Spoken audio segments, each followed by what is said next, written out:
Agustina, Wali Kota Semarang, membangun ruang diskusi terbuka bersama Badan Eksekutif Mahasiswa Universitas Diponegoro, BEM Undip, sebagai bagian dari agenda membangun dialog konstruktif dengan generasi muda. Acara yang digelar pada minggu lalu juga menjadi wadah penting bagi mahasiswa untuk menyampaikan pertanyaan, aspirasi, dan masukan terhadap pembangunan kota Semarang ke depan. Agustina juga mengutip pidato Rektor Undip pada pelantikan BEM beberapa waktu lalu yang menyebut, genetik Undip adalah juara. Hal ini pun diamini Agustina yang menyebut statement itu bukan sekadar kutipan melainkan jati diri yang mencerminkan keberanian, religiusitas, serta semangat untuk melawan ketidakadilan dan berpartisipasi aktif. Agustina yang juga alumni Undip juga berbagi kisah tentang masa mudanya sebagai aktivis mahasiswa dan banyak memberi manfaat, pengalaman baginya. Dari kampus Hayamuruk dan organisasi GMNI, ia belajar arti keberanian, kepekaan sosial, serta pentingnya dialektika dan pengambilan keputusan. Agustina menegaskan, organisasi bukan sekadar rapat dan proposal, tapi jalan panjang yang penuh ketekunan dan ketabahan. Dirinya juga ingin memastikan bahwa kebijakan kota ke depan benar-benar menjawab kebutuhan pemuda, termasuk mahasiswa. Sebagai wali kota perempuan, ia juga menegaskan pentingnya kepemimpinan yang bukan hanya hadir, tetapi membentuk arah dan menciptakan perubahan.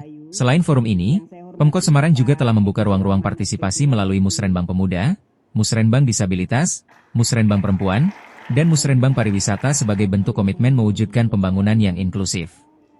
Dalam sesi diskusi, sejumlah isu strategis diangkat mahasiswa, termasuk pengembangan budaya dan pariwisata dari analisa, mahasiswi FIB Undip. Menanggapi pertanyaan tersebut, Agustina menyampaikan komitmen mengembalikan kegiatan yang mengangkat narasi budaya lokal. Budaya adalah titik penting yang harus dikedepankan, harus ada simbol budaya apa yang kita angkat dan dikomunikasikan.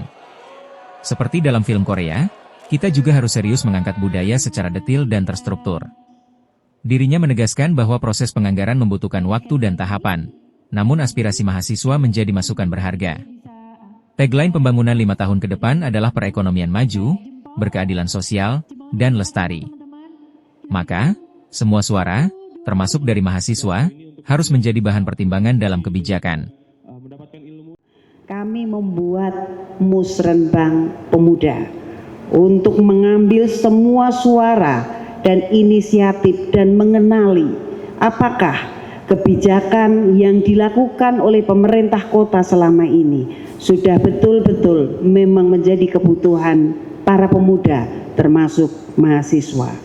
Selain itu, kami juga membuat Musrenbang penyandang disabilitas, Musrenbang perempuan, dan khususnya karena kita akan menuju kepada sebuah kota dengan perekonomian yang maju.